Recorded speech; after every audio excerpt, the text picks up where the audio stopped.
پھر دوسرے کو نقصان نہیں پہنچاتا۔ ہرن کا ایک چھوٹا سا بچہ انتہائی خوبصورت شیر بیٹھا ہوا ہے، اس کے پاس آ کے کھڑا ہو گیا، اسے کوئی ڈر نہیں، نہ شیر اس کو کچھ کہہ رہا ہے، نہ اس کو کھڑے ہونے میں کوئی ڈر ہو رہا ہے۔ جبکہ ریچھ، چیتا، تیندوا یا اس قسم کے جو درندے ہیں وہ ایسا نہیں ہوتا۔ تو یہ جو حضرات مشائخ کرام اسفار کرتے ہیں سلسلے کی اشاعت و ترویج اور دعوت و تبلیغ کے لیے، ان کا نچوڑ ایک جملہ ہے۔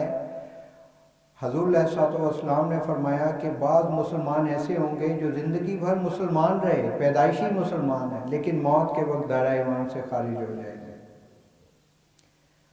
اور فرمایا کہ بعض ایسے لوگ ہوں گے جو غیر مسلم گھرانے میں پیدا ہوئے، لیکن اللہ رب العزت ان کو ایمان کا نور دے دیں گے اور وہ ایمان کے نور کے ساتھ ان کا انتقال ہوگا۔ تو ان حضرات نے کہا کہ اس کی وجہ یہ ہے کہ باحیثیت انسان کے وہ اچھا ہوتا ہے۔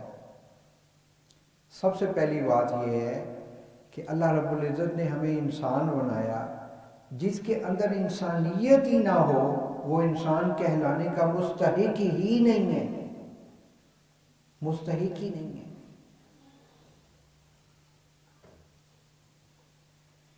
باقی تو بات کی بات ہے۔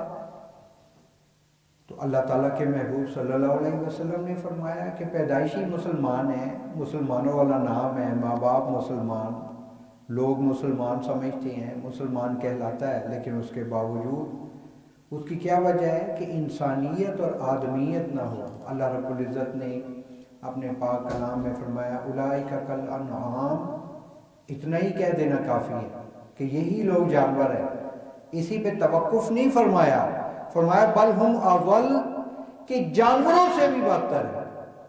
ہمارے حضرت جی فرماتے ہیں نا کہ درندوں کو اتنا، جانور نے جانور کو اتنا نقصان نہیں پہنچایا یا پہنچاتا جتنا انسان کو پہنچاتا ہے۔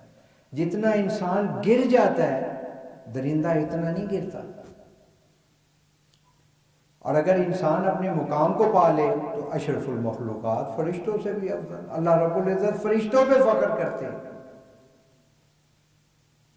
ایک طرف تو فرما رہے ہیں کہ جانوروں سے بھی بدتر ہے یہ، اور ایک طرف فرما رہے ہیں کہ ملائکہ سے بھی افضل ہے۔ تو انسان اگر چاہے کہ اس کے اندر انسان والی صفات پیدا ہو جائیں اور وہ اشرف المخلوقات بن جائے، تو فرائض و واجبات جیسے ایمان لانے کے بعد نماز، روزہ، زکوٰۃ، حج کے علاوہ اس پہ لازم ہے کہ چند اعمال کو کرے۔ اس عاجز کی جو اس سے پہلے حاضری ہوئی، اس کے بعد سفر تھا، تو گزشتہ ماہ جس رات بھائی دلگیر صاحب نے اطلاع دی کہ یہ تاریخ ہے، اس دن صبح تہجد کے ٹائم اس عاجز کی فلائٹ تھی، تو اس لیے حاضری نہ ہو سکی، تو تعطل ہو گیا۔ ہم انشاءاللہ بات کو وہیں سے شروع کریں گے۔ تو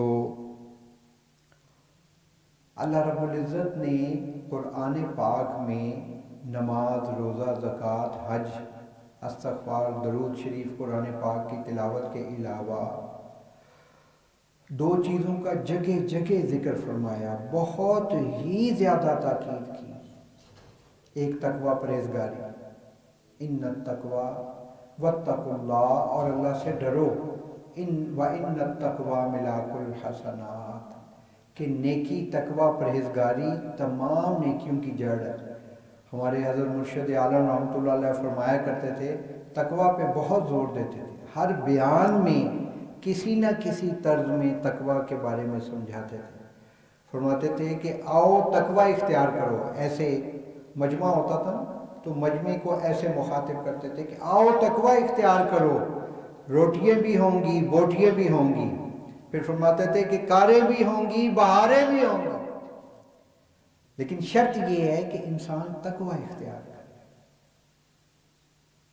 حضرت عمر رضی اللہ عنہ کا ایک واقعہ ہے، وہ ہم نے سنا ہوا ہے، اس کی تفصیل میں جانے کی ضرورت نہیں ہے، کہ وہ راتوں کو گشت کیا کرتے تھے۔ حضرت عمر رضی اللہ عنہ وہ ہستی ہیں کہ ہوا، آگ، پانی، زمین سب ان کے تابع تھی۔ اللہ رب العزت نے کائنات کو مسخر کر دیا تھا ان کے حکم پہ کہ جیسے وہ فرمائے ویسے آگ کرے گی۔ پانی اس کا بھی واقعہ ہے۔ تو بہرحال جو چیز ہمارے مطلب کی اس وقت عرض کرنی ہے وہ یہ ہے کہ تقویٰ، حضرت عمر رضی اللہ عنہ جیسی شخصیت جو مراد مصطفیٰ تھے، اللہ تعالیٰ کے محبوب صلی اللہ علیہ وسلم نے دعا مانگی، خود مانگا اللہ تعالیٰ سے، نام لے کے مانگا، تو ان کا دیکھے خوف اور خشیت کا کیا حال تھا کہ وہ واقعہ ہے نا کہ رات کو گشت کر رہے تھے، گھر سے آواز آئی کہ بچی نے کہا اماں جی بکریوں نے تو دودھ بہت تھوڑا دی ہے۔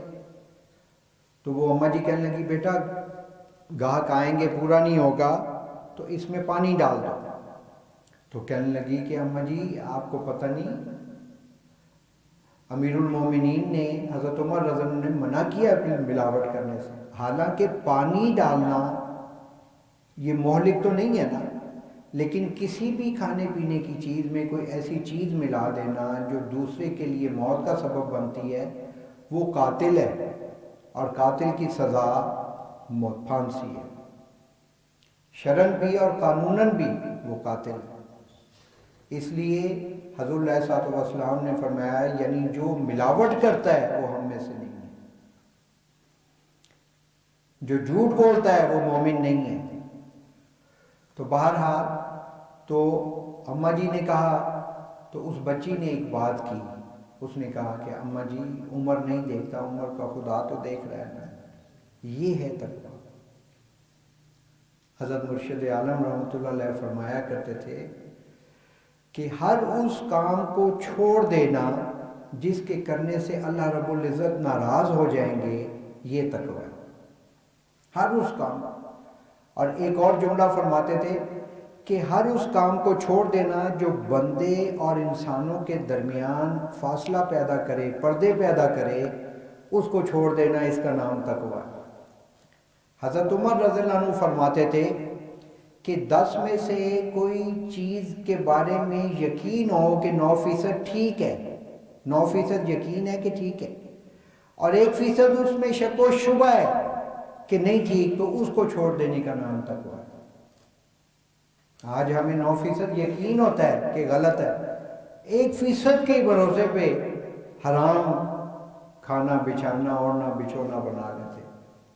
حدیث شریف میں آیا ہے کہ جس کا وجود، جس کا بدن حرام مال سے پرورش پاتا ہے، اس کی کمر دوہری بھی ہو جائے اللہ رب العزت اس کی دعا قبول نہیں کرے گا، عبادت کر کر۔ تو رزق حلال، صدق مقال، جو بندہ چاہے کہ اللہ رب العزت کی معرفت، اللہ رب العزت کے ذکر کا نور اس کے دل میں دائمی طور پہ اس کے قلب کا حصہ بن جائے، تو اس کے لیے ہمارے حضرت رحمۃ اللہ علیہ فرمایا کرتے تھے رزق حلال، صدق مقال، اور فرماتے تھے کہ جھوٹ، صدق مقال میں تو سچ بولنا۔ اللہ تعالیٰ فرما رہے ہیں نا یا ایھا الذین آمنوا اتقوا اللہ وقولوا قولا سدیدا۔ دیکھیں کیسی پیاری بات ہے، نکاح کا خطبہ پڑھتے ہیں تو اس میں پڑھتے ہیں نا کہ کیوں نہیں ہو سکتا، تو قولوا قولا سدیدا کا مطلب کیا ہے کہ مکر فریب نہ کرو، سیدھی سیدھی بات کرو، اللہ کے حکموں کی پابندی کرو، ڈرو، اور زبان کو ایسے بناؤ کہ جو بات کہہ رہے ہو وہی تمہارے اندر ہے، وہی صحیح ہے۔ ایک لفظ ہے توریا، ایک صاحب نے بات کی، حضرت جی کو بڑا غصہ آ گیا، فرمانے لگے کہ تصوف سلوک کے راستے پہ چلنے والوں کا توریا سے کیا تعلق ہے؟ توریا بھی ایک جھوٹ کی قسم ہی ہے، ادنا سی کہہ لیں، لیکن یہ ہوتا ہے کہ آپ بات ایسے کریں کہ دوسرے کو سچ بھی پتہ نہ چلے اور آپ کا کام بھی نکل جائے، اس کو کہتے ہیں توریا، کہ بظاہر آپ جھوٹ نہ بولیں واضح، لیکن ایسے گھما پھرا کے کریں کہ دوسرا سمجھ نہ سکے اور آپ کا مطلب نکل جائے۔ یہ بھی مکر کی ایک قسم ہے۔ جس بندے کے اندر مکر اور فریب ہوگا وہ اللہ رب العزت کی معرفت نہیں پا سکتا۔ تو فرماتے تھے رزق حلال، صدق مقال اور تہجد کی نماز۔ ہمارے حضرت رحمۃ اللہ علیہ فرماتے تھے کہ کوئی بندہ اللہ رب العزت کی معرفت نہیں پا سکتا جب تک کہ وہ تہجد گزار نہ بنے۔ اور مدارس چلانے والے جو محتمم حضرات ہوتے تھے ان کو فرمایا کرتے تھے کہ مدارس اور خانقاہیں یہ تقوی، پرہیزگاری اور تہجد کے آنسوؤں سے چلا کرتے ہیں۔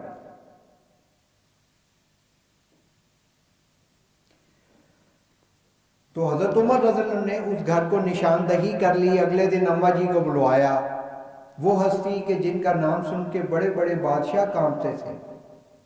تو ان کو کہا کہ اماں جی میرا ایک نوجوان العمر بیٹا ہے، مجھے پتہ چلا ہے آپ کی بچی ہے۔ رات کے واقعے کا کوئی ذکر نہیں کیا، ان کو شرمندہ نہیں کیا۔ ہمارے جیسا کوئی ہوتا تو کہتا جی میں نے اماں جی یہ سنا تھا، لیکن نہیں، ایسا نہیں۔ تو ان کو کہا کہ اگر میں آپ کی بچی کے لیے اپنے بچے کا رشتہ ڈالتا ہوں، آپ قبول کر لیں، تو ان کو اور کیا چاہیے تھا، انہوں نے قبول کر لیا۔ شادی ہو گئی، وہ بچی دلہن بن کے، بہو بن کے آ گئی۔ اس سے پھر ایک بیٹی پیدا ہوئی۔ اس بیٹی سے پھر حضرت عمر بن عبدالعزیز رحمۃ اللہ علیہ اس کی نسل سے پیدا ہوئے، جنہیں عمر ثانی کہتے ہیں۔ دیکھیں، تو ایک تو یہ نا کہ وہ تقوی ہے کہ وہ بچی کہہ رہی ہے کہ عمر نہیں دیکھتا، عمر کا خدا تو دیکھتا ہے۔ ایک اس سے بھی اوپر بات دیکھیں، حضرت عمر رضی اللہ عنہ کی حالات زندگی میں لکھا ہے کہ جب وہ باہر جانے لگتے تو اپنے بہو سے کہتے کہ بیٹا مجھے جب میں باہر جانے لگوں ان جیسی ہستی، فرماتے ہیں کہ بیٹا جب میں باہر جانے لگوں تو مجھے یہ جملہ یاد کروا دیا کرو، عمر نہیں دیکھتا، عمر کا خدا تو دیکھتا ہے۔ تو اللہ رب العزت کی خشیت، خوف، چلتے پھرتے یہ احساس کہ اللہ تعالیٰ ہر وقت میرے ساتھ ہے، وَهُوَ مَعَكُمْ أَيْنَمَا كُنْتُمْ، تم جہاں کہیں بھی ہو میں تمہارے ساتھ ہوں، اللہ تعالیٰ فرما رہے ہیں۔ یہ احساس پیدا ہو جائے۔ وہ کہتے ہیں نا کہ دو چیزیں ہیں، دونوں یا دونوں میں سے ایک، تب انسان گناہ سے بچتا ہے، اللہ رب العزت کی محبت اور اللہ رب العزت کا خوف۔ دونوں مانگنی چاہیے، اور اگر دونوں نہیں تو ایک بھی مل جائے تو گاڑی چلتی رہے گی، بیڑا پار ہو جائے گا۔ تو حضرت عمر رضی اللہ عنہ یہ فرماتے تھے، تو ہمیں کتنی زیادہ احتیاط کی ضرورت ہے۔ جو تو حضرت شاہ ولی اللہ رحمۃ اللہ علیہ نے لکھا کہ حضرات انبیاء علیہ السلام کے بعد بنی نوع انسان میں حضرت ابو بکر و حضرت عمر رضی اللہ عنہما جیسا دنیا میں کوئی نہیں تھا اور نہ ہوگا۔ یہ وہ ہستی۔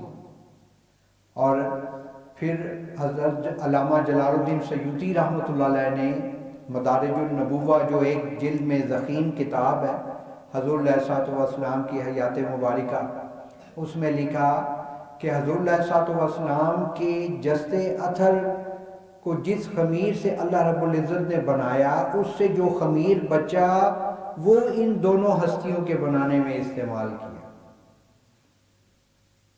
تو پھر حضرات انبیاء علیہ السلام جیسی صفات تو ہوں گی۔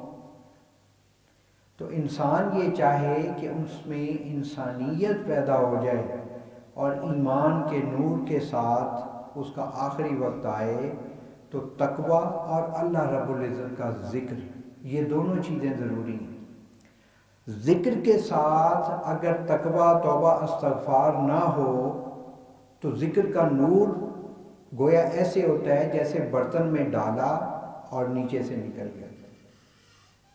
جب انسان ذکر کرتا ہے، چاہے وہ کلمہ طیبہ کرے، چاہے ذکر قلبی کرے، ذکر قلبی یا ذکر خفی کا مطلب ہے مراقبہ، جو ہم ہر طرف سے ہٹ کے بیٹھ جاتے ہیں نا، وَتَبَتَّلْ إِلَيْهِ تَبْتِيلًا کا مصداق بنتے ہیں کہ دنیا و مافیہات سے ظاہری طور پہ، ذہنی طور پہ، قلبی طور پہ ہر طرف سے دھیان ہٹا کے اللہ رب العزت کا ذکر کرنا، اس کو ذکر خفی بھی کہتے ہیں اور ذکر قلبی بھی کہتے ہیں۔ اور یہی ایک چھوٹی سا آیت مبارکہ ساجد نے پڑھی، وَاذْكُرْ رَبَّكَ فِي نَفْسِكَ، ذکر کر اپنے رب کا اپنے من میں.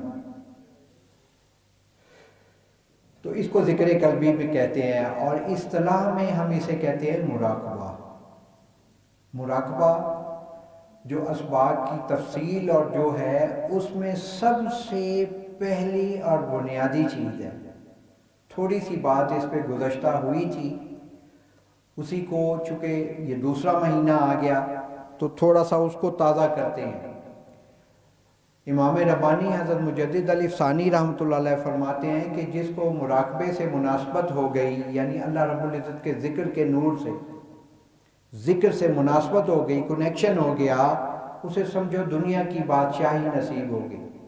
تو جو سالکین ذکر کر کے اسباق کو کرتے ہیں، فنا فی اللہ، فنائے قلبی، فنائے نفس، فنائے عناصر اربع، اور ان تینوں کو ملا کے جس کو کہتے ہیں کامل فنا، جو شاذ ہی کسی کو نصیب ہوتی ہے، بڑا ہی خوش قسمت ترین آدمی ہوتا ہے وہ، اس کو کہتے ہیں کامل نسبت نقشبندی مجددی والا. جب تک یہ تینوں چیزیں، معاف کیجیے گا، جب تک یہ تینوں چیزیں فنائے نصیب نہ ہو جائیں، وہ مجددی نسبت کہلانے کا مستحق نہیں ہوتا. حقیقت لکھتے تو ہیں ہم. حضرت شیخ وجی الدین صاحب رحمۃ اللہ علیہ ایک دفعہ فرمانے لگے کہ بھئی میں تو حیران رہ جاتا ہوں کہ لوگ نقشبندی مجددی نقشبندی مجددی لکھ دیتے ہیں جلدی سے. فرمانے لگے کہ ولایت صغرا، پھر ولایت کبریٰ، پھر ولایت اولیاء. فرمانے لگے ولایت صغرا ہی اتنی بڑی ہے کہ انسان کا انتقال ہو جاتا ہے، وہ اس کو پورا نہیں طے کر پاتا، اور نقشبندی مجددی لکھ دیتا ہے اپنے ساتھ. ہمارے حضرت رحمۃ اللہ علیہ دستخط کرتے تھے تو غلام حبیب لکھتے تھے صرف، اور کچھ نہیں لکھتے تھے. ہمارے حضرت جی بھی پہلے ذوالفقار احمد آہکر، ذوالفقار احمد افی عنہ لکھتے تھے، لیکن آنے والے وقت میں پھر لوگوں نے لکھنا شروع کر دیا. ویسے ہمارے حضرت رحمۃ اللہ علیہ نے اپنے دستے مبارک سے کبھی اپنے نام کے ساتھ پیر نہیں لکھا تھا، اور جب تک حضرت رحمۃ اللہ علیہ زندہ رہے، جب تک وہ زندہ رہے، ان کے کسی خلیفہ نے یہ جرت نہیں کی اپنے نام کے ساتھ پیر لکھے یا لکھنے دے. آج تو خیر بات ہی کچھ اور.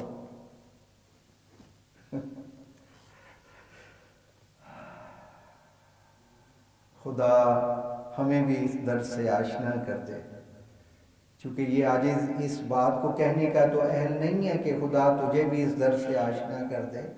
یہ عاجز بھی آپ میں سے ہی ہے. تو یہ دعا کرنی چاہیے کہ خدا ہمیں بھی اس درس سے آشنا کر دے.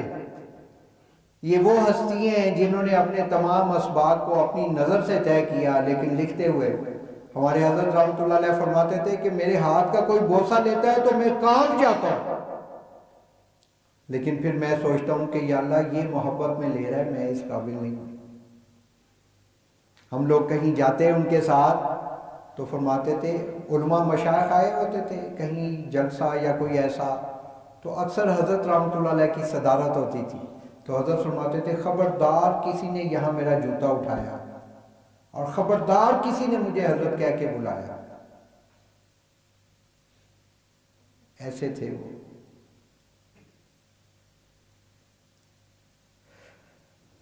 تو اللہ تعالیٰ سے رو رو کے مانگنا چاہیے، یا اللہ مجھے ان مقبول اپنے مکرم لوگوں میں شامل کر لے جن کو ذکر کی مناسبت نصیب ہو جائے. تو اس راستے میں دیکھیں، آپ کو استغفار کی تسبیح کرنے والے، درود شریف کی تسبیح کرنے والے ہمارے ایک دوست ہیں، ابھی ان کو پچھلے اس اجتماع پہ اجازت و خلافت ملی. وہ پہلے ایک دن میں قرآن پاک مکمل کرتے تھے. بہت بڑے قاری ہیں، بہت پیاری آواز ہے ان کی ماشاءاللہ. امریکہ میں، دبئی میں، ابو ظہبی میں، اب ان کا ادھر فیصل آباد میں اپنا مدرسہ ہے. پھر جب ماشاءاللہ ان کے اسباق، مشاربات اور آگے شروع ہوئے تو اس ساجد نے انہیں کہا کہ بھئی آپ ادھر تھوڑا ٹائم دیں.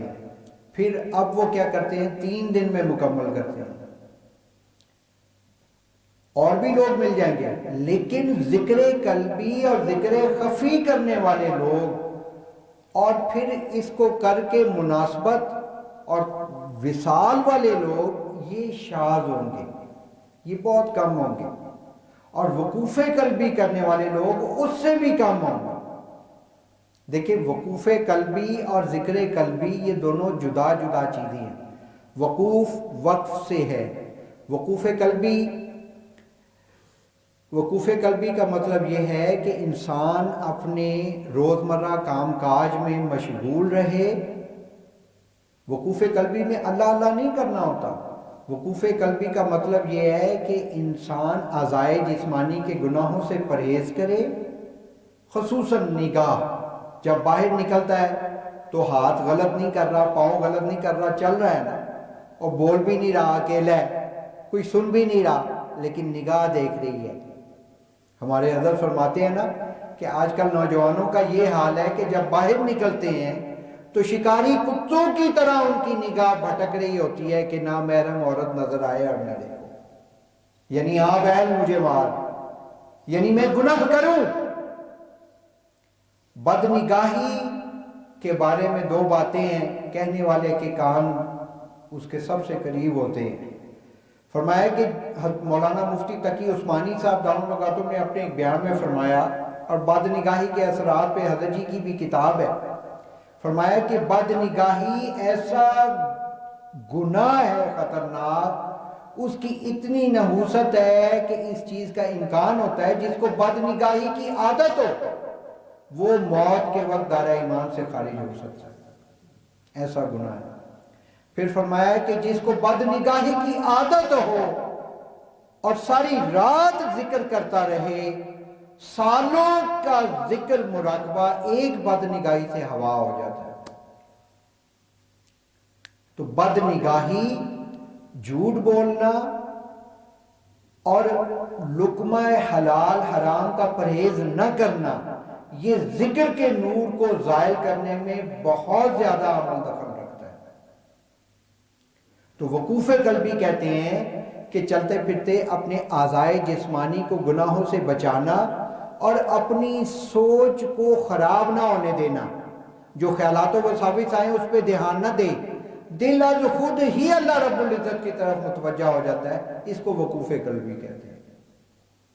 اور ذکر قلبی کہتے ہیں وَاذْكُرِ اسْمَ رَبِّكَ وَتَبَتَّلْ إِلَيْهِ تَبْتِيلًا، اور ذکر کر اپنے رب کے اسم کا. رب کا اسم کیا ہے؟ اللہ. یہ اللہ رب العزت کا ذاتی نام ہے، اس لیے اسم ذات اس کو کہتے ہیں. باقی صفاتی نام ہے. سورہ حشر میں بھی اللہ رب العزت کے اسماء حسنی ہیں اور مختلف جگہوں پہ. صحیح حدیث شریف میں آیا ہے کہ اللہ رب العزت کے اردو میں کیا کہیں گے 99 اسماء الحسنی ہیں. کیوں جی ایسے ہی ہے نا مولانا؟ بعض لوگوں نے اس سے زیادہ بھی کہے ہیں، لیکن حدیث شریف سے یہ پرفیکٹ ثابت ہے کہ 99 ہے. اور ایک نام جو ہے وہ ذکر اسم ذات. تو کسی بھی سلسلے سے ہو، ذکر اسم ذات بنیاد ہوتی ہے. تو سلسلہ نقشبندیہ مجددیہ میں ذکر خفی کروایا جاتا ہے. تو یہ جو آیت مبارکہ ہے وَاذْكُرْ رَبَّكَ فِي نَفْسِكَ، یہ مراقبے کی طرف نشاندہی ہے. مفسرین نے لکھا اس سے مراد ذکر قلبی ہے، اَيْ فِي قَلْبِكَ، کہ تیرے قلب کی طرف اشارہ ہے کہ قلب میں اللہ اللہ کرنا یہ ذکر خفی ہے. اور کتابوں میں لکھا ہے کہ یہ آگے جب بھی یہ جملہ استعمال کرے گا کہ کتابوں میں لکھا ہے، اس سے مراد ہوتا ہے کہ جو اسباق کی تفصیل کی کتب ہے نا وہ مراد ہے اس سے، اور کوئی ایسی ادھر ادھر کی کتابیں نہیں ہیں. اور اس عاجز نے شروع میں بتایا تھا، جیسے میرے محسن مشفق مولانا حافظ ابراہیم صاحب دامت برکاتہم، انہوں نے جیسے اس عاجز کو فرمایا کہ یہ ہم ترتیب شروع کرنے لگے ہیں اور آپ نے ہر مہینے ٹائم دینا ہے، اور اس عاجز نے ان سے وعدہ کیا. اس کے پیش نظر گزشتہ حاضری میں اس عاجز نے 3 نام بتائے تھے. میری زندگی انہی 3 کے ساتھ ہی ہے. حضرت مرشد عالم سے مراد حضرت خواجہ غلام حبیب صاحب رحمۃ اللہ علیہ، جو ہم سب کے دادا شیخ ہیں، اور اللہ تعالیٰ کی توفیق رحمت سے اس عاجز کے شیخ بھی رہے۔ دوسرا حضرت شیخ صاحب سے مراد رحمۃ اللہ علیہ حضرت شیخ وجی الدین صاحب رحمۃ اللہ علیہ، جو میرے شیخ بھی تھے اور ہمارے حضرت جی کے پیر تعلیم بھی تھے۔ اور تیسرا حضرت جی کا لفظ جب بھی کہوں گا، ہمارے حضرت جی دامن برکاتہم، اللہ رب العزت ان کو صحت کاملہ عاجلہ مستمرہ عطا فرمائے، ان کا سایہ عرصہ دراز ہم پہ قائم و دائم رہے، اور ان کے سینہ اطہر سے جو ایک عظیم نسبت چلی آ رہی ہے، اس سے ہمیں مستفید ہونے کی اور اس کی حفاظت کرنے کی توفیق عطا فرمائے۔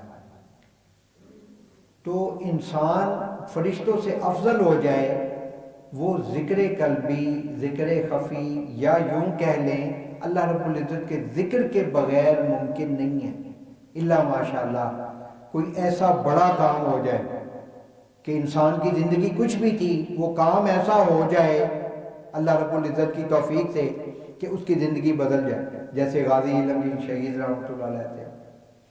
یہ جو راجپال تھا نا، جس نے کتاب لکھی تھی جس پہ غازی علمگیر شہید رحمۃ اللہ علیہ نے اسے قتل کیا تھا، واصل جہنم کیا تھا، اس سے پہلے بھی 2 اور بندے تھے، انہوں نے اس پہ حملہ کیا تھا لیکن وہ بچ گیا تھا۔ ایک پشاور کے پٹھان تھے، انہوں نے آ کے اس پہ حملہ کیا تھا لیکن وہ زخمی ہوا، ہسپتال میں گیا لیکن بچ گیا۔ 2 دفعہ حملوں کے بعد تیرے قلب کی طرف اشارہ ہے، انگریزوں کی حکومت برٹش گورنمنٹ کے ذکر ہے، انہوں نے حفاظتوں میں لکھا ہے کڑا مضبوط کرنا۔ تو بہرحال وذکر ربک فی نفسک جو ہے کرے گا، آج ہمارا عنوان جو ہے یہی ہوگا، چونکہ بنیاد جو ہے وہ مراقبہ ہے۔ جس بندے کو جب تک مراقبے میں بیٹھنے کی عادت نہیں پڑے گی، مراقبے کے ساتھ اس کا نسبت، اس کی مناسبت نہیں ہوگی، وہ اسباب کو تفصیلی طے کرنا اور اس راستے کو دیکھنا، سمجھنا، اس کا ادراک اور فہم پیدا ہونا یہ ممکن نہیں ہے۔ لیکن امام ربانی حضرت مجدد علی ثانی رحمۃ اللہ علیہ نے فرمایا، اور حضرت خواجہ بہاؤالدین نقشبند بخاری رحمۃ اللہ علیہ نے، جو ہمارے نقشبندی سلسلے کے امام ہیں، انہوں نے بھی فرمایا کہ جو بندہ فرائض واجبات کو ادا کرے، گناہ کبیرہ سے بچے، گناہ ہو جائے توبہ کر لے، اور اپنے شیخ کے ساتھ کامل عقیدت، احترام، محبت رکھے، تو وہ نزا کی حالت میں نسبت کے نور کو دیکھے گا، نسبت کے نور کو پائے گا۔ گناہ سے بچنے، تقوی اور شیخ کے ساتھ عقیدت، احترام، محبت، تعلق، وظائف میں ناغوں کے باوجود، اور باقی اس کو اسباب جو ہیں اس کے انتقال کے بعد طے کروا دیے جائیں گے۔ اور سب سے بڑی چیز یہ کہ اس کو موت ایمان پہ آئے گی، موت ایمان پہ آئے گی۔ مولانا جگر مراد آبادی رحمۃ اللہ علیہ، حضرت تھانوی رحمۃ اللہ علیہ کے خلفاء میں سے، کیا زندگی تھی پہلے، اور پھر کیا سے کیا بن گئے۔ شراب پینے کے عادی تھے۔ اللہ والوں کی وہ ہوتی ہے نا، جو ان کو ایک یعنی کیا کہتے ہیں، اللہ رب العزت نے بھی فرمایا نا، ادفع باللتی ہی احسن، تو وہ شراب پینے کے عادی تھے۔ ان کے ایک دوست حضرت تھانوی رحمۃ اللہ علیہ کے متعلقین میں سے تھے، تو انہوں نے کہا یار تم چلو میں اپنے شیخ سے تمہیں ملاتا ہوں۔ ان کی کوئی مسئلہ تھا، دعا بھی کروانی تھی، تو کہنے لگے کہ بھئی میں چلا تو جاؤں گا لیکن شراب ساتھ لے کے جاؤں گا، اتنے عادی تھے۔ تو انہوں نے حضرت تھانوی رحمۃ اللہ علیہ سے عرض کی، تو حضرت تھانوی رحمۃ اللہ علیہ تو نظم و ضبط کے انتہائی سخت طبیعت کے تھے۔ مزاج ہوتا ہے نا، کسی کا جمالی ہوتا ہے، محمدی المشرب ہوتا ہے، کوئی موسوی المشرب ہوتا ہے۔ موسوی المشرب جو سالک ہوتا ہے وہ غصے کا تیز ہوتا ہے، شدت ہوتی ہے اس کی طبیعت، اور جو محمدی المشرب ہوتا ہے وہ جمالی طبیعت کا ہوتا ہے، جیسے ہمارے حضرت جی دامن برکاتہم میں، ہمارے حضرت رحمۃ اللہ علیہ موسوی المشرق تھے. ایک دفعہ بیٹھے ہوئے تو فرمان لگے کہ میں جانتا ہوں ادھر جلال ہی جلال ہے، ادھر جمال ہی جمال ہے. حضرت جی بیٹھے ہوئے تھے، ان کی طرف اشارہ کیا. تو حضرت تھانوی رحمۃ اللہ علیہ بھی موسوی المشرق تھے، سخت طبیعت کے تھے، ڈانٹ ڈپٹ کرتے تھے بہت. امام ربانی حضرت مجدد علی ثانی رحمۃ اللہ علیہ فرماتے ہیں کہ بہترین تربیت وہ ہوتی ہے جس میں شیخ کی لطف و کرم کے ساتھ سختی بھی ہو، نفس کی اصلاح ڈانٹ ڈپٹ کانٹ چھانٹ سے ہوتی ہے. فرماتے ہیں کہ اس تربیت سے جو نسبت پاتا ہے بندہ وہ زبردست اور کامل ہوتی ہے. خالی جمال والی تربیت اور وہ نسبت جو ہے نا، وہ اس کی نسبت کمزور ہوتی ہے. اس سے اوپر بھی ایک ہوتی ہے نسبت اتحادی، اسے کہتے ہیں. بہرحال تو حضرت تھانوی رحمۃ اللہ نے فرمایا بھی خانقاہ میں تو وہ نہیں لا سکتے شراب، البتہ یہ ہے کہ میں ان کو خانقاہ میں نہیں ٹھہراؤں گا، میں ان کو اپنے ایک علیحدہ بیٹھک ہے اس میں ٹھہرا دوں گا. تو ٹھیک ہے، انہوں نے شراب پینی ہوگی وہ پیے، آ جائے جو بھی مسئلہ یا مشورہ کرنا ہے کر لیں. تو وہ گئے، انہوں نے مسئلہ مشورہ بھی کیا، اور وہ بڑا حیران، اتنی سخت طبیعت کے شیخ، اور دیکھیں اصلاح کا جو رنگ ہے نا وہ دیکھیں کیسا ہے. اگر انسان شروع میں ہی سختی کرے تو بندہ بھاگ جاتا ہے. ایک دفعہ ہمارے حضرت جی دامن برکاتہم فرمانے لگے کہ سالک پہ رگڑائی ہم اس وقت کرتے ہیں، وہ رندہ اس وقت پھیرتے ہیں لوہے پہ جب یہ یقین ہو جائے کہ یہ بھاگے گا نہیں. جب تک یہ یقین نہ ہو جائے بھاگ جائے گا تو لطف و کرم اور مسکراہٹ ہی رکھتے ہیں اس میں. جم جائے تو پھر اس کو بتائیں گے. تو ایسے ہی ہوتا ہے.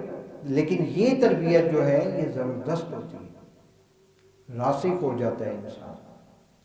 تو ماشاءاللہ وہ جو ٹھہرے انہوں نے شراب سے توبہ کر لی، فرائض و واجبات، پھر ماشاءاللہ اسباق سلوک، اور اللہ رب العزت نے اپنا مقرب بندہ بنا لیا، صاحب نسبت بن کے.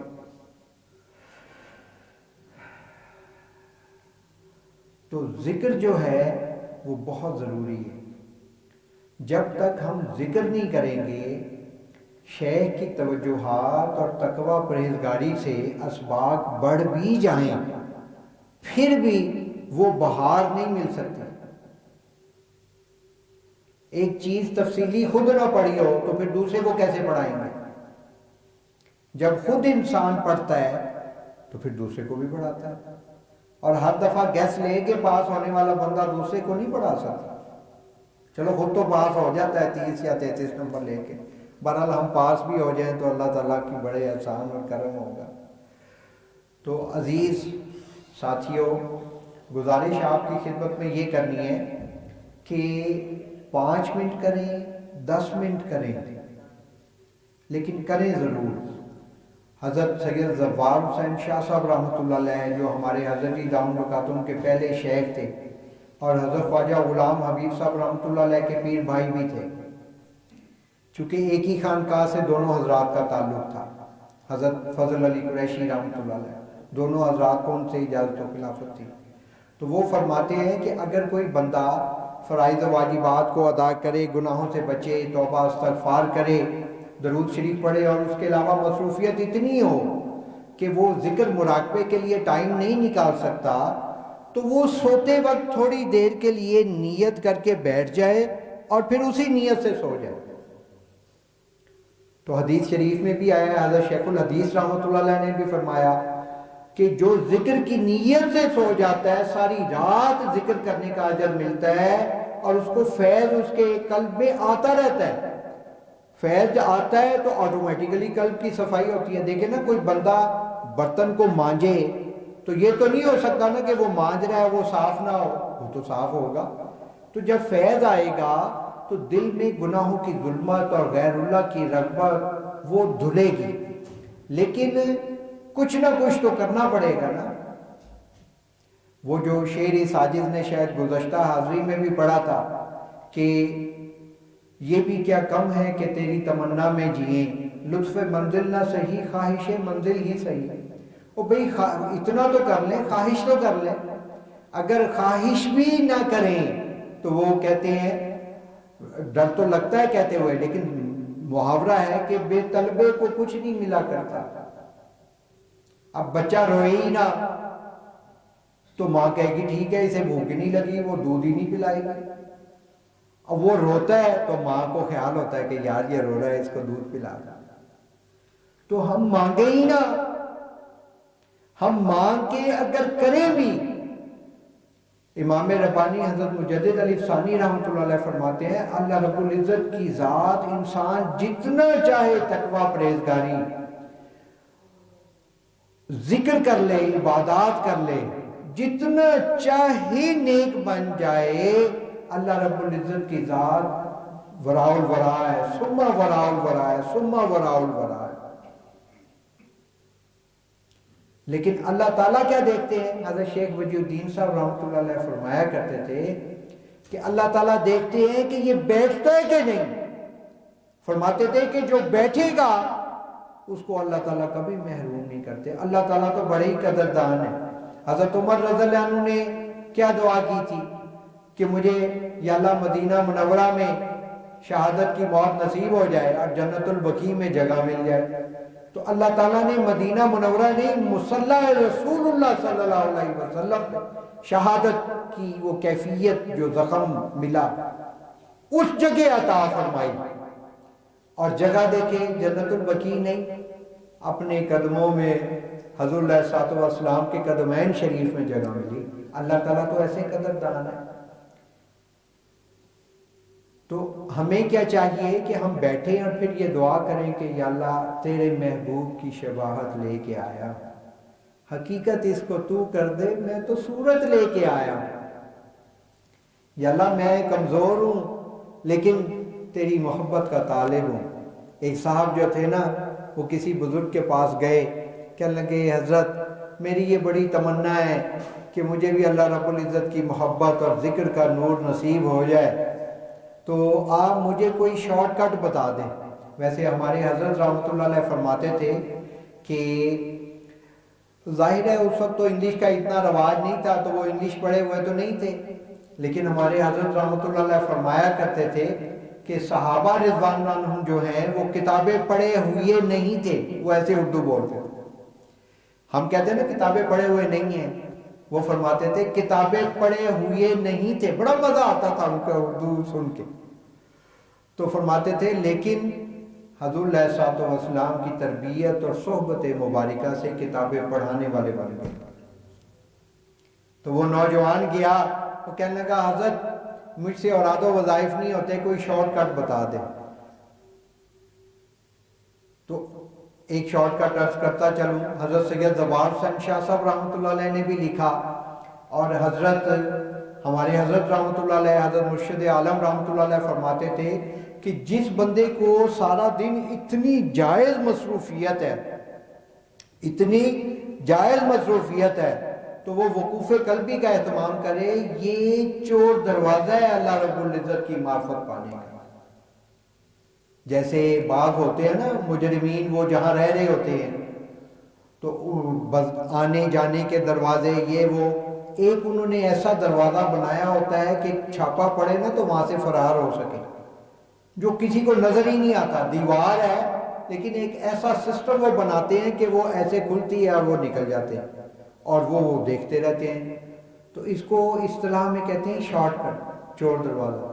تو ہمارے حضرت رحمۃ اللہ علیہ فرمایا کرتے تھے کہ اللہ رب العزت کی معرفت پانے کا جو شارٹ کٹ مختصر ترین راستہ جو ہے وہ وقوف قلبی ہے۔ تو انسان جب وقوف قلبی زیادہ کرتا ہے تو اللہ تعالیٰ کی طرف دھیان مشق پڑ جاتی ہے۔ دیکھیں جب کوئی گاڑی سیکھتا ہے تو شروع میں ایسے سٹیئرنگ پکڑتا ہے جیسے ہاتھ سے نکل جائے گا، نکلے گا تو نہیں نا، لیکن جب اسے آ جاتی ہے تو ایک ہاتھ سے ڈرائیو بھی کرتا ہے، فون بھی سن لیتا ہے، چائے بھی پی لیتا ہے۔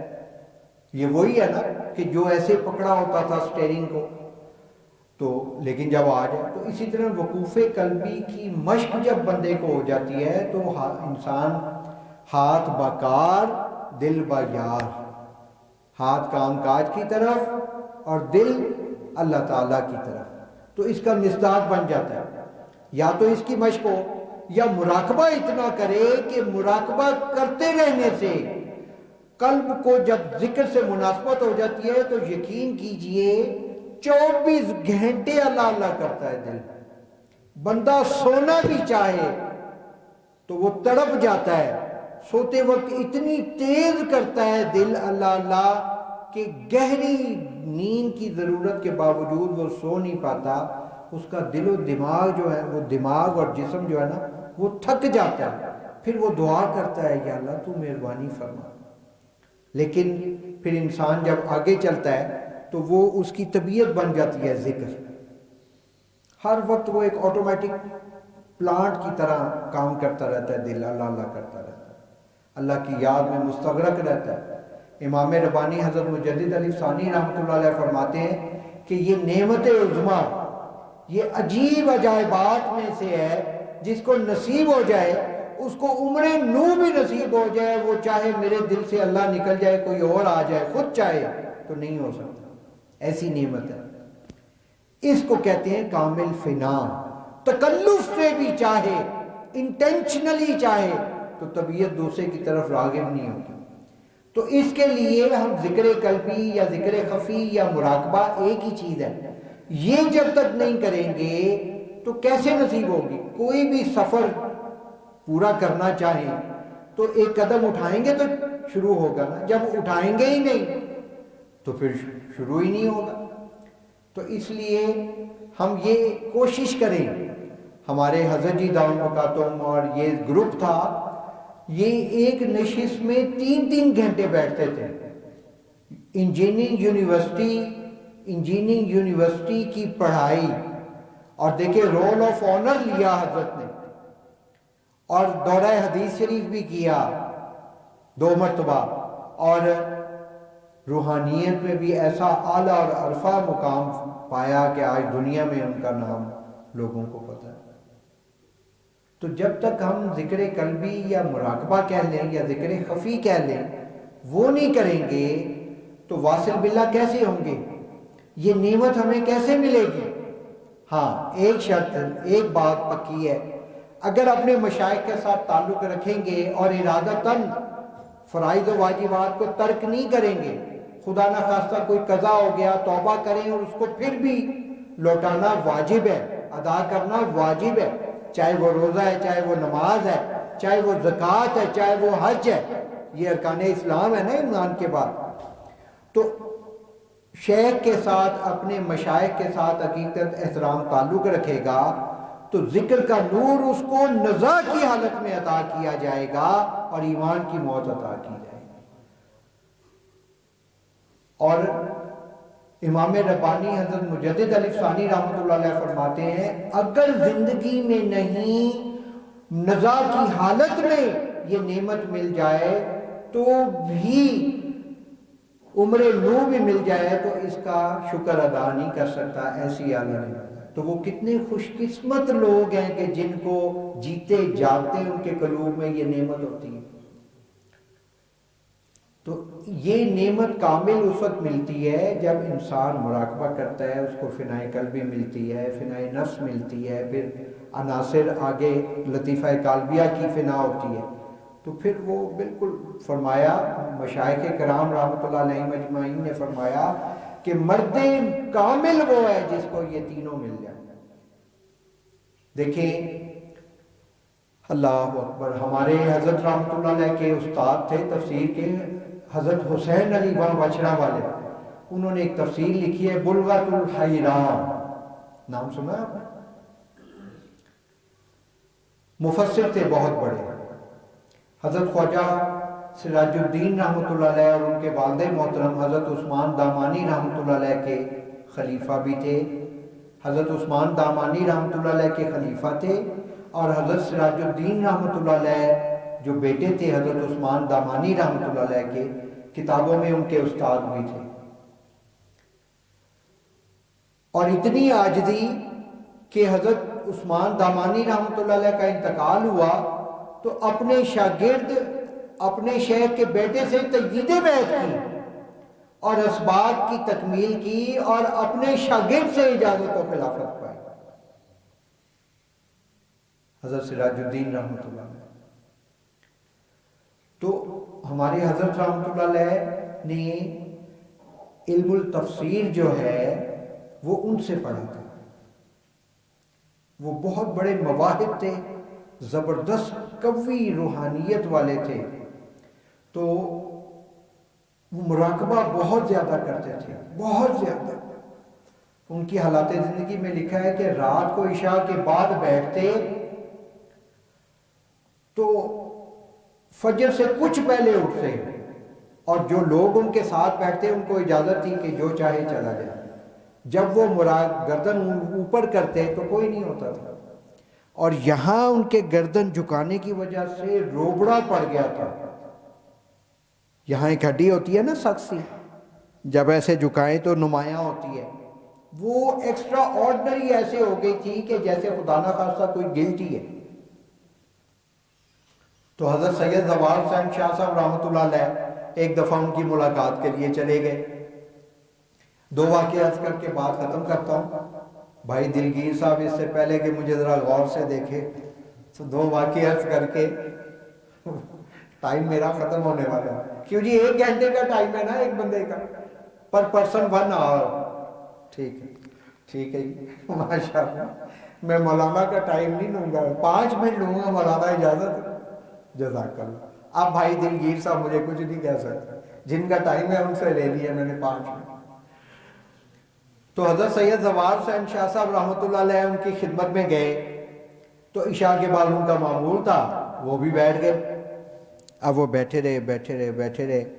پھر ان کو خیال آیا حضرت شاہ صاحب رحمۃ اللہ علیہ کو کہ یار صبح میں نے اسکول جانا ہے. اسکول میں پڑھاتے تھے پہلے، تو واپس بھی جانا ہے اور رات بڑی ہو گئی ہے. اب مراقبہ تو کر رہے تھے لیکن اس خیال میں وہ کچھ آ رہا تھا انہیں بار بار کہ خلاف معمول حضرت حسین علی وہاں وچھڑا والے رحمۃ اللہ علیہ نے گردن اٹھا دی اور دعا کروا دی. کہنے لگے کہ اپنا زوار حسین ٹائم لے کے آیا کرو، مراقبہ ادھر کر رہے ہو اور ادھر تمہیں خیال لگا ہوا ہے کہ جانا ہے، دیر ہو رہی ہے. یہ کیا بات ہوئی؟ دیکھیے ہمارے لیے 5 منٹ بیٹھنا مشکل، وہ بھی تو انسان ہی ہے، وہ بھی ہماری طرح ہی پیدا ہوئے ہیں. لیکن ہر سفر پہلے قدم سے طے شروع ہوتا ہے. تو ایک وقت ہوگا کہ وہ بھی بیعت ہوئے ہوں گے حضرت دامانی رحمۃ اللہ علیہ سے، اور ان کے قلب کو حضرت رحمۃ اللہ علیہ نے انگلی لگائی ہوگی. انہوں نے بھی مراقبہ کیا ہوگا، انہیں بھی خیالات و وساوس آتے ہوں گے. خیالات و وساوس آنے اتنا برا نہیں ہے، اس میں محو ہو جانا اور خود لانا یہ برا ہے.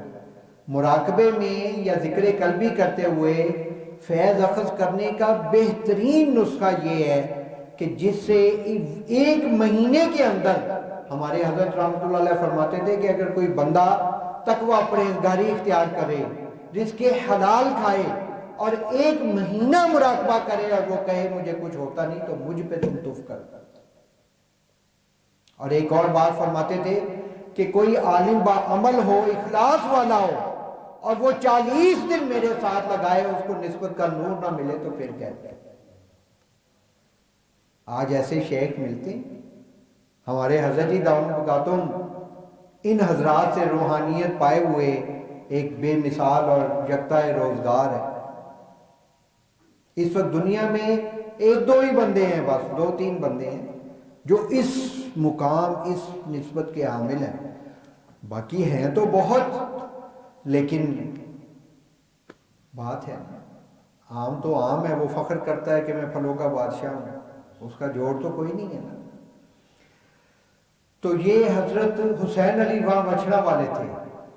آج ایک چھوٹی سی میں آپ کو تعارف کرواؤں کہ دیکھیں آج کتنی خانقاہ ہیں سسٹر نقشبندیہ مجددیہ کی.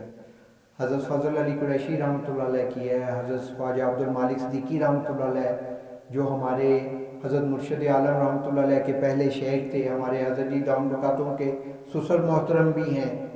پھر چکوال کی خانقاہ ہے، پھر شیخو پورہ کی خانقاہ ہے، ہمارے حضرت جی دامن بقاتم کی خانقاہ ہے، اور وہ حضرت مولانا حافظ موسیٰ صاحب رحمۃ اللہ علیہ، بہت سی خانقاہیں ہیں۔ یہ جتنی بھی خانقاہیں نقشبندیہ مجددیہ ہیں نا، ان کی ماں جو خانقاہ ہے، 10 منٹ بس اس پہ بات کرنی ہے، وہ ہے خانقاہ موسیٰ زئی شریف والی۔ اس خانقاہ نام ہے، خانقاہ کا نام ہے خانقاہ احمدیہ سعیدیہ۔ یہ حضرت دوست محمد قندھاری رحمۃ اللہ علیہ پاکستان میں پہلے نقشبندی شیخ تھے۔ جیسے ہندوستان میں حضرت باقی باللہ رحمۃ اللہ علیہ آئے تھے نا، پچھلی دفعہ وہ تفصیل سے بات ہوئی تھی، تو پاکستان میں حضرت حاجی دوست محمد قندھاری رحمۃ اللہ علیہ وہ پہلے نقشبندی مجددی شیخ تھے جنہوں نے خانقاہ بنائی۔ وہ سلسلہ نقشبندیہ مجددیہ کی سب سے پہلی خانقاہ تھی، اور ان کے جو شیخ تھے ان کا نام تھا حضرت شاہ احمد سعید دہلوی رحمۃ اللہ علیہ، جو حضرت خواجہ معصوم رحمۃ اللہ علیہ کی اولاد میں سے تھے۔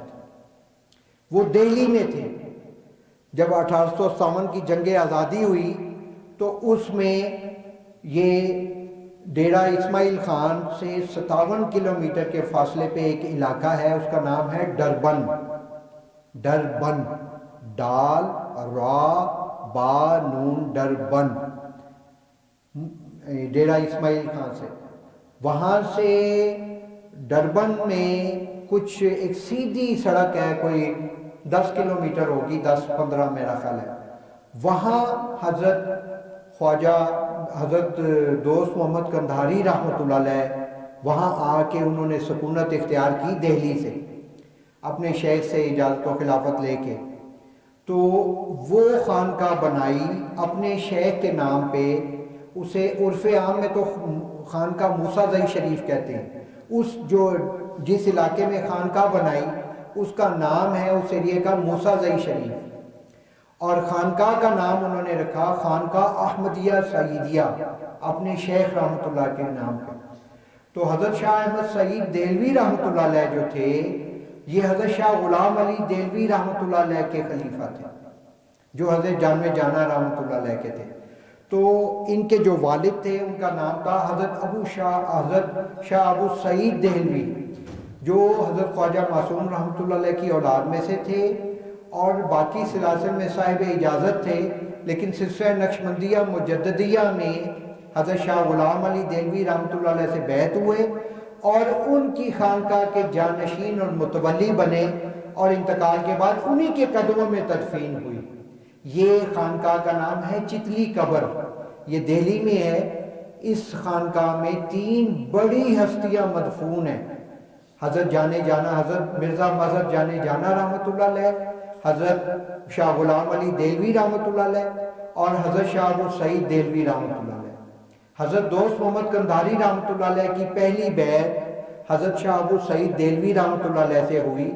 اس کے بعد وہ حج کے سفر پہ تشریف لے جا رہے تھے، تو حضرت قندھاری رحمۃ اللہ علیہ کو فرمایا کہ میں حج کے سفر پہ جا رہا ہوں، تو میں واپس آؤں گا تو ملاقات ہوگی، اس اسنا میں آپ میرے بیٹے احمد سعید کی مجلس میں جایا کریں۔ وہ ویسے تو حضرت شاہ ابو سعید دہلوی رحمۃ اللہ علیہ کے بیٹے تھے، لیکن حضرت شاہ غلام علی دہلوی رحمۃ اللہ علیہ کے خلیفہ بھی تھے۔ تو حضرت شاہ ابو سعید دہلوی رحمۃ اللہ علیہ حج کے سفر سے واپس آ رہے تھے، تو ہندوستان میں داخل ہو چکے تھے، ایک جگہ پہ ان کا انتقال ہو گیا، علیل ہوئے، بیمار ہوئے اور انتقال ہو گیا۔ تو ان کو پھر لا کے خانقاہ مظہریہ میں حضرت مرزا مظہر جانے جانا رحمۃ اللہ علیہ کے قدموں میں ان کی تدفین کی گئی۔ تو پھر حضرت دوست محمد قندھاری رحمۃ اللہ علیہ جو پاکستان میں سلسلہ نقشبندیہ مجددیہ کے پہلے شیخ اور پہلی خانقاہ کے بانی، یہ جتنی بھی خانقاہیں ہیں اس خانقاہ کو اس کی ماں کہا جاتا ہے۔ تمام خانقاہوں، سب خانقاہوں کے ان سے یہ سب چلے حضرت دوست محمد قندھاری رحمۃ اللہ علیہ سے۔ تو جو یہ تمہید اس لیے بتائی کہ وہ یہ مکاشفہ یا کشف میں اتنے وہ شدید تھے، ان کا قلب اتنا پر نور تھا کہ 1857 کی جنگ آزادی کے بعد جب برٹش گورنمنٹ نے یہ طے کیا کہ یہ مدارس اور خانقاہوں کو ختم کیا جائے، تو حضرت حضرت شاہ احمد سعید دہلوی رحمۃ اللہ علیہ کی خانقاہ پہ چھاپا مارنا تھا، ان کے ایک تعلق والے نے بتا دیا، تو یہ رات کو وہاں سے اپنے اہل و عیال اور اپنے شاگردوں کے ساتھ چل پڑے، اور حضرت قندھاری رحمۃ اللہ علیہ نے فرمایا کہ حضرت ادھر تشریف لے آئیے۔ اس وقت تو پاکستان نہیں بنا تھا، تو حضرت شاہ احمد سعید دہلوی رحمۃ اللہ علیہ دہلی سے چلے، تو شیخ اور مرید کا ایسا تعلق تھا، نسبت اتحادی تھی۔ حضرت قندھاری رحمۃ اللہ علیہ کی حالات زندگی میں لکھا ہے کہ وہ نماز پڑھتے تھے اور نماز پڑھ کے اپنے حجرے میں چلے جاتے اور مراقب ہو جاتے تھے، حتیٰ کہ ظہر کا وقت آ جاتا، ظہر پڑھتے پھر مراقب ہو جاتے، عصر کا وقت آ جاتا۔ مراقبے میں کیا تھا کہ اپنے شیخ کے سفر کا مشاہدہ انہیں ہوتا تھا، اور وہ دیکھتے کہ تھے کہ میرے شیخ کو کوئی تکلیف تو نہیں ہو رہی۔ جب تک حضرت شاہ احمد سعید دہلوی رحمۃ اللہ علیہ ان کی خانقاہ میں ڈربن میں، خانقاہ احمدیہ سعیدیہ میں تشریف نہ لے آئے، اس وقت تک وہ مراقب رہے، بلکہ ڈیرہ اسماعیل خان تشریف لے آئے تو پھر خود جا کے ان کا خیر مقدم کیا اور ان کو خانقاہ لے کے آئے۔ کتنا مراقبہ کیا ہوگا انہوں نے۔ دیکھیں وہ بھی ہماری طرح ہی انسان تھے، وہ بھی ان کی حالات زندگی میں جو لکھا ہے وہ تو تفصیل عرض کی جائے تو فجر ہو جائے۔ اتنا پھرے شیخ کامل کی تلاش میں، اتنا پھرے، کئی مشائخ کے پاس گئے، بعض انہوں نے کہا کہ ہمارے پاس تمہارے حصے کا فیض نہیں ہے، تو وہ پریشان رہتے، روتے راتوں کو، تہجد میں دعائیں کرتے۔ تو انہیں کسی طرح حضرت شاہ ابو سعید دہلوی رحمۃ اللہ علیہ کا پتہ چلا، وہاں گئے تو جاتے ہی طبیعت مطمئن ہو گئی اور ان سے بیعت ہو گئے۔ باقی تو اس عاجز نے عرض کر دیا کہ ان کا وصال ہو گیا۔ تو پھر حضرت شاہ احمد سعید دہلوی رحمۃ اللہ علیہ یہاں تشریف لائے، وہ یہاں ٹھہرے، ان ہزاروں لاکھوں لوگ تھے، کئی جانور روزانہ ذبح ہوتے تھے۔ پھر یہاں کچھ دن قیام کے بعد اپنی فیملی کے ساتھ وہ حرمین شریفین تشریف لے گئے، عمرہ کیا، عمرہ کر کے مدینہ منورہ قیام کیا، وہیں وصال ہوا اور جنت البقیع میں مدفون۔ حضرت شاہ احمد سعید دہلوی رحمۃ اللہ۔ تو ہمارے جو سلسلہ نقشبندیہ مجددیہ کی خانقاہوں کے جو جد امجد ہیں، حضرت خواجہ دوست محمد قندھاری رحمۃ اللہ علیہ، وہ اتنا مراقبہ کرتے تھے، اتنا مراقبہ کرتے تھے۔ تو ہماری لڑی جو ہے ایسے مشائخ کے ساتھ ملتی ہے کہ ہم اللہ تعالیٰ سے راتوں کو دعا کریں کہ یا اللہ میں تو گندا ہوں، غلیظ ہوں، جیسا بھی ہوں، لیکن تیری کرم سے تیرے مقربین کے ساتھ تعلق ہے، جو ان کو تجھ سے نسبت تھی اس کا واسطہ مجھے بھی اپنے ذکر کا نور پانے والوں میں قبول کر لے۔ اللہ تعالیٰ کی بارگاہ میں دعا ہے اللہ رب العزت ہمارے تمام صغیرہ کبیرہ گناہوں کو معاف فرمائیں، گناہوں کی ظلمات سے، سیاہیوں سے، اثرات سے ہمارے دلوں کو پاک صاف فرما کے اپنی لقاء، اپنا مشاہدہ، اپنا وصال اور فناء کاملہ تامہ ہمیں عطا فرمائیں۔ وآخر دعوانا ان الحمدللہ رب العالمین۔ سبحانک اللہم و بحمدک، اشہد ان لا الہ الا انت، استغفرک و اتوب الیک۔ بیٹا پانی رکھ دیا۔